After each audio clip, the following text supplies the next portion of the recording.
सुबह के करीब 5 बज रहे थे जब नेहा ने मुझे झकझोर कर उठाया।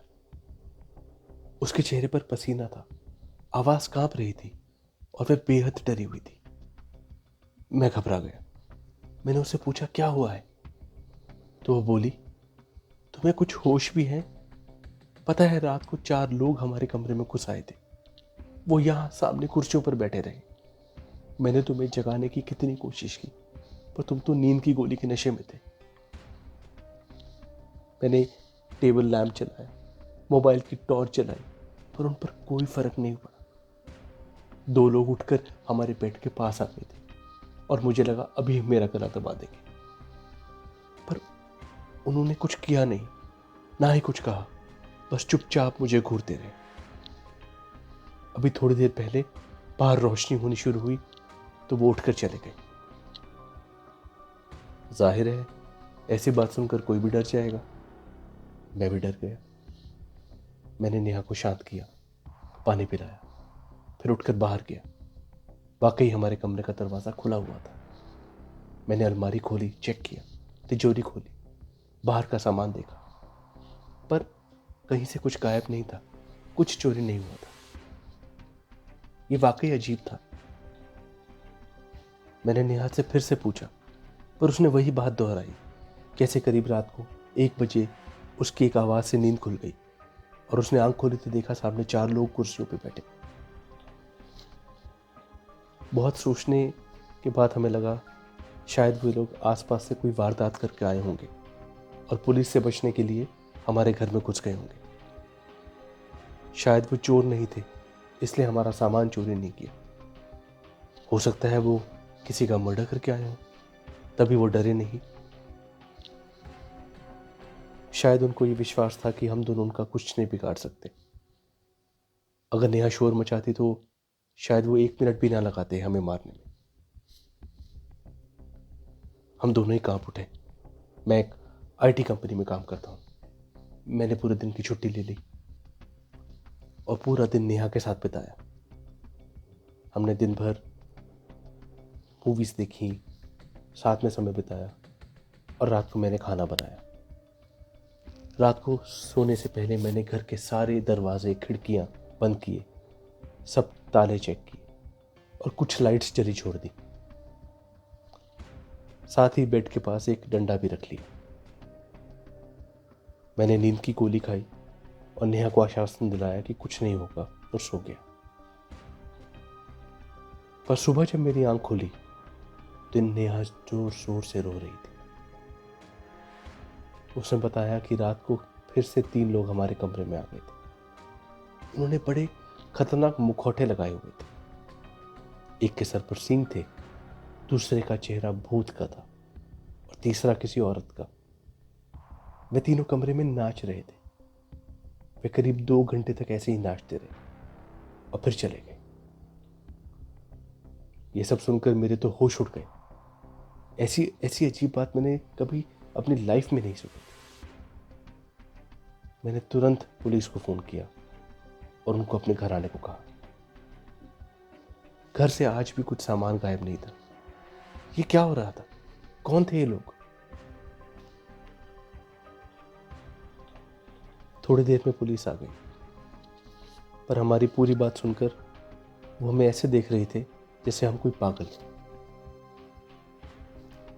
उन्होंने कहा, किसके पास इतना टाइम है कि आधी रात को जाकर मुखौटे लगाकर किसी के कमरे में नाचे और बिना कोई नुकसान पहुंचाए, बिना कोई चोरी के वापस चला जाए।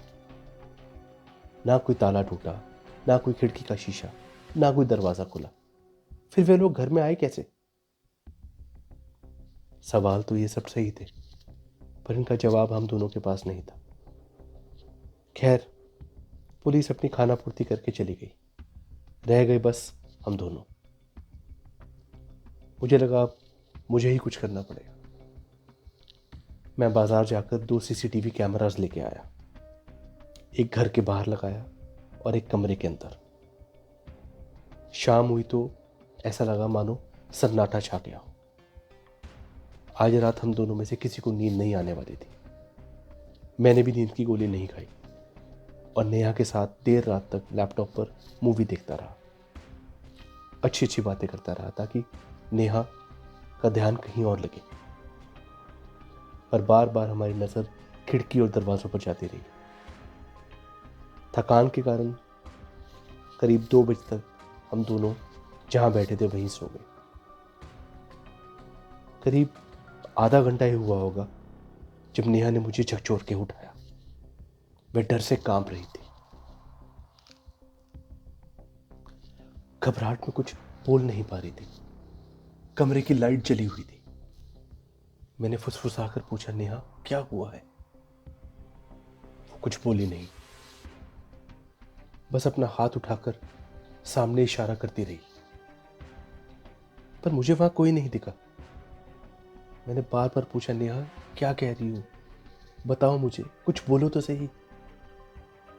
कांपती आवाज में नेहा बोली, वहां 4 लोग खड़े हैं और उनके हाथों में बड़े बड़े सांप हैं, पर मुझे वहां कोई नहीं दिखा। नेहा डर के मारे सराहना पकड़कर बैठी रही, रोने लग गई और सामने इशारा करती रही कि वहां 4 लोग खड़े। मैंने बेड के पास से डंडा उठाया और बाहर हॉल में गया। हर जगह पूरे घर में कोई दरवाज़ा नहीं खुला था, कोई खिड़की नहीं खुली थी।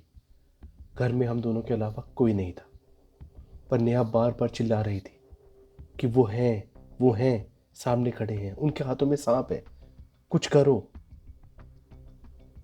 पूरे घर में हमारे सिवा कोई नहीं था। मैं समझ गया कि क्या माजरा है।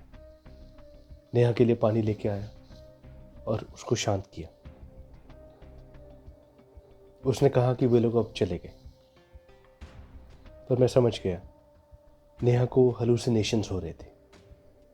शायद वो ये सब इमेजिन कर रही थी, पर वे मानने को तैयार नहीं हुई। मैंने उसे सीसीटीवी कैमरेस की फुटेज चेक कराई। पूरे घर में हम दोनों के अलावा कोई नहीं था। ना घर में कोई आया, ना कोई गया। सीसीटीवी की फुटेज देखकर नेहा को भी विश्वास होने लगा कि शायद ये उसका भ्रम है, ये सब उसे ही दिख रहा है। बहुत मनाने पर वो सुबह डॉक्टर के पास जाने को तैयार हो गई। मैंने एक साइकेट्रिस्ट, एक मानसिक रोग विशेषज्ञ से अपॉइंटमेंट लिया और नेहा को उनके पास लेके गया। उनको पूरी बात बताई। उन्होंने कहा कि ये स्किज़ोफ्रेनिया के लक्षण है। दिमाग को शांत करने के लिए और नेहा को नींद दिलाने के लिए कुछ दवाइयाँ लिख कर दी। मुझे समझाया कि नेहा को किसी भी तरीके की परेशानी, किसी भी तरीके का स्ट्रेस नहीं होना चाहिए, उसे आराम की ज़रूरत है। मुझे अपनी नेहा पे तरस आ रहा था। मैं उसे खुश रखने के लिए सब कुछ कर रहा था, पर उसे हर रात और कभी कभी दिन में भी कुछ लोग दिखने लग गए थे। नेहा तनाव और परेशानियों में घिर गई थी। हर समय डरी सहमी सी रहती। उसकी दवाइयों की डोजेज बढ़ती रही और कुछ महीनों में ही उसे एक मेंटल इंस्टीट्यूशन में भर्ती करवाना पड़ा। जब मैं उसे उन मानसिक रोगियों के बीच छोड़कर आ रहा था तो मेरा दिल भर आया। मैंने उसे अपने गले से लगाया और हम दोनों फूट फूट कर रो पड़े। मैं घर आया तो बड़े तनाव में था।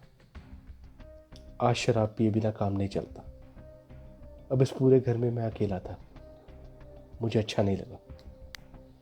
मैंने फ़ोन करके उन 4 लोगों को घर पर बुलाया और हमने साथ में शराब पी। बड़ी मेहनत की थी भाई लोगों ने। मैंने 4 को 1-1 लाख देकर विदा किया। फिर अपने पर्स से अपनी माँ का फोटो निकालकर उन्हें प्रणाम किया। मेरी माँ पिछले साल गुजर गई। हमारे साथ ही रहती थी। मैं 6 महीने के लिए ऑफिस के काम से अमेरिका गया और उनको नेहा के सुपुर्द कर दिया। कुछ दिनों बाद मुझे खबर आई कि माँ की तबीयत अचानक से बहुत खराब हो गई। मैं पहली फ्लाइट पकड़कर वापस आया। मेरी माँ आखिरी सांसें ले रही थी। डॉक्टर ने जवाब दे दिया था। जब नेहा कमरे से बाहर गई तो माँ ने रोते रोते बताया कि मेरे पीछे नेहा उनको हर रोज मारती थी और पागल कहती थी, बुढ़िया कहती थी। उनको एक एक रोटी के लिए तरसा दिया था इस जलील औरत ने। बेचारी मेरी माँ सब सहती रही और मुझे फ़ोन कर बताने की हिम्मत भी नहीं कर सकी। अस्पताल में मेरी माँ मेरी बाहों में ही गुजर गई।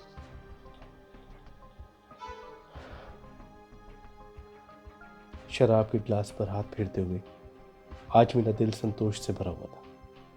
क्यों नेहा, अब बताओ, कौन है पागल? कौन पागल है?